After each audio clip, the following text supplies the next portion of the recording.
ఓం నమో నారాయణాయ. సభ్యులందరికీ శుభోదయం. ఇప్పుడు వైశాఖ పురాణం 10వ అధ్యాయం. దక్షయజ్ఞ నాశము కామదహనము. రుద్రుడు ఆ వార్తను విని కాలాంతకుని వలె భయంకరకారుడై 1000 బాహువులు కల మహాబలశాలియగు వీరభద్రుడు వెలువడెను. అతడును పరమేశ్వరునికి నమస్కరించి నన్ను సృష్టించిన కారణమును తెలుపుమని చేతులు జోడించి అడిగాను. పరమేశ్వరుడును నా భార్య వినజాలని రీతిలో నన్ను నిందించిన ఆమె శరీర త్యాగమునకు కారణమైన దక్షుని సంహరింపమని ఆనతినిచ్చాను. భూత సంఘములను వీరభద్రుని వెంట పోండని పంపెను. ఇట్లు పరమేశ్వరుని ఆజ్ఞనందిన వీరభద్రుడు వాని వెంట వెళ్ళిన పరివారము యజ్ఞశాలను చేరి అచట ఉన్న దేవతలు, రాక్షసులు, మానవులు మున్నగు మహావీరులను అందరినూ కొట్టిరి. సతీదేవి మాటలకు నవ్విన సూర్యుని దంతములను వీరభద్రుడు రాలగొట్టెను.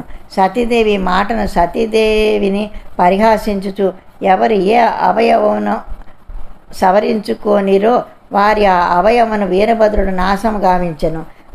దక్షుని శిరమును ఖండింపవలనని వీరభద్రుడు ప్రయత్నించెను. కానీ మునిమంత్ర రక్షితమగు వాని శిరస్సును ఖండింపలేకపోయాను. పరమేశ్వరుడు ఆ విషయమును గ్రహించి తానే స్వయముగా దక్షుని శిరమును ఖండించెను. ఈ విధముగా వీరభద్రుడు శివుడి వారి పరివారము యజ్ఞశాలలోని వారిని భంగపరిచి తమ వారితో కలిసి కైలాసమునకు మరలిపోయిరి. యజ్ఞశాలలోని మిగిలిన వారు బ్రహ్మ వద్దకు వెళ్ళి శరణు వేడిరి. బ్రహ్మయు వారితో కలిసి కైలాసమునకు పోయెను. రుద్రుని వివిధ రీతులలో ఊరడించెను, స్తుతించెను. శివుని సమాధానపరిచి శివునితో కలిసి యజ్ఞశాలకు వెళ్ళెను. యజ్ఞశాలలో మరణించిన వారిని అందరినీ శివుని ప్రార్థించి అతని చేతనే బ్రతికింపచేసెను. శివుడును దక్షుని అవినయమునకు శిక్షగా బ్రహ్మ ప్రార్థనకు గుర్తుగా దక్షిణకు మేక ముఖము అమర్చి బ్రతికించెను. మరియు మేక గడ్డమును తెచ్చి భృగు మహర్షికి అమర్చెను. సూర్యునికి దంతములు నీయలేదు, కానీ వానికి పిండిని తినునట్టి శక్తిని మాత్రం ఇచ్చెను. అవయవములను పోగొట్టుకున్న వారికి ఆ అవయవములు ఇచ్చెను, కొందరికి ఇయ్యలేదు. యజ్ఞశాల ఈ విధముగా శివ బ్రహ్మల వలన పునర్జన్మనందెను. యజ్ఞశాలలోని వారు శివుని ప్రార్థించిరి. యజ్ఞమును మరలా చేసి పూర్తి చేసిరి. యజ్ఞ అంతమైన అందరూ తమ తమ స్థానములకు పోయిరి. శివుడును భార్య వినియోగమున దుఃఖితుడై గంగా తీరమున పున్నాగ వృక్షము కింద తపమాచరించుకొనుచుండెను. దక్షుని కుమార్తెయగు సతీదేవి శరీరమును విడిచి మేనాహిమాచలముల పుత్రికగా పుట్టి పెరుగుచుండెను. ఈ సమయమున తారకుడను రాక్షసుడు తీవ్ర తపమునర ఆచరించి బ్రహ్మను మెప్పించెను. శివుని పుత్రుని వలన తప్ప మరెవ్వరి వలన మరణం లేకుండా ఉన్నట్లు వరములను పొందెను. పరమేశ్వరునికి భార్యయే లేదు, పుత్రుడెట్లు కలుగును? కావున నేను అవధ్యుడను, నన్ను చంపువారెవరూ లేరని తారకుడు తల్చెను. వరగర్వీతుడై సర్వలోకములను సర్వదేవతలను బాధింపసాగెను. దేవతలను తన గృహములను ఊడ్చుటకును దేవతల స్త్రీలను దాసీలుగాను నియమించెను. దేవతలను బహువిధములుగా బాధించుచుండెను. దేవతలు వాని వలన బాధలను భరింపజాలగా బ్రహ్మ వద్దకు పోయి తమను రక్షించమని బహువిధముగా ప్రార్థించెను. బ్రహ్మయ్యను వారి మాటలను విని ఇట్లా పలికెను: దేవతలారా, నేను తారకునకు రుద్రపుత్రుని విడిచి ఎవరు నిన్ను గెలువజాలరని వరం ఇచ్చిన మాట నిజము. రుద్రపత్నియగు సతీదేవి దక్షిణ యజ్ఞశాలలో శరీరమును విడిచినది. ఆమె ఎప్పుడు హిమవంతుని కుమార్తె పార్వతీయను పేరుతో పెరుగుచున్నది. రుద్రుడును హిమాలయ ప్రాంతమున తపము చేసుకొంచున్నాడు.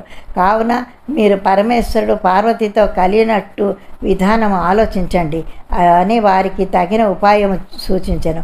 వారిని ఊరడించి పంపెను. దేవతలందరూ ఇంద్రుని ఇంట సమావేశమైంది. బృహస్పతితో ఆలోచించిన ఇంద్రుడును నారదుని మన్మధుని స్మరించెను. ఇంద్రుడు స్మరించినంతనే నారదుడు మన్మధుడు ఇంద్రుని వద్దకు వచ్చిరి. ఇంద్రుడు నారదుని చూచి, నారద మహర్షి, నీవు హిమవంతుని కడకపోయి దక్ష యజ్ఞమున శరీర త్యాగం అనర్చిన సతీదేవియే నీ కుమార్తె పార్వతిగా జన్మించింది.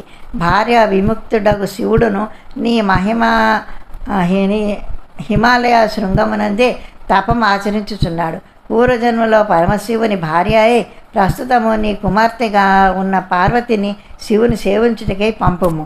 ఆమెయే శివునికి భార్య కాగలదు, శివుడే ఆమెకు భర్త కాగలడు. కావున నీవు నీ కుమార్తెను పూర్వజన్మయందలి భర్తయగు శివునికి భార్య చేయమని బోధింపమని చెప్పి నారదుని హిమవంతుని కడకు పంపెను. నారదుడు ఇంద్రుడు చెప్పినట్లుగా హిమవంతుని కడకు పోయి పార్వతిని శివుని సేవకు పంపుమన్నట్లుగా శివునికి పార్వతినిచ్చి వివాహం కావించినట్లుగా హిమవంతుని ప్రబోధించెను. హిమవంతుడును శివుని సేవకై పార్వతిని నియమించెను. నారదుని పంపిన తర్వాత ఇంద్రుడు మన్మధుని చూచి తారకాసుర పీడితులకు దేవతల హితము కొరకు భార్య విముక్తులకు శివుని హితము కొరకు నీవు నేను కార్యమును చేయుము. నీ పుత్రుడకు వసంతునితో శివుడు తపమాచరించు ప్రదేశమునకు పొమ్ము. హృదయ మనోహరములకు వసంతార్తు శోభలను ప్రవర్తింపచేయుము. పార్వతీ శివునకు సన్నిహితురాలైనప్పుడు నీవు మోహబాణములను ప్రయోగింపము. శివ పార్వతులకు పరస్పర అనురాగం కలిగి వారిద్దరికి సమాగమేర్పడినచో రుద్రపుత్రుడు జన్మించి తారకాసుర వధ జరుగును. దేవతలకు పరపీడనము పోవును. ఈ ప్రకారము చెయ్యమని వానిని పంపెను. మన్మధుడు ఇంద్రుని ఆజ్ఞను పాటించి మిత్రుడగు వసంతునితోనూ భార్యయగు రతీదేవితోనూ మలయాలాది పరివారములతోనూ శివుడున్న తపోభూమికి పోయెను. అకాలమున వసంతకాలము ఆ ప్రాంతమున విజృంభించెను. ఆ ప్రాంతమంతయును బహువిధ పుష్ప సమృద్ధము మలయానీల బహుళము అయ్యెను. ఆ సమయమున తనకు పూజా పుష్పములో మున్నగు వానిని సమర్పింపవచ్చిన పార్వతితో శివుడు సంభాషించుచుండెను. మన్మధుడును శివపార్వతుల సమాగమనము కోసం తగిన సమయమని తలిచి శివుని వెనుక భాగమున చెట్టు చాటును నిల్చుండి ఒక బాణమును ప్రయోగించెను. మరలా ఇంకొక బాణమును ప్రయోగింప సిద్ధముగా ఉండెను. శివుడు తన మనస్సు చలించుటను గుర్తించెను. కారణమేమని విచారించెను.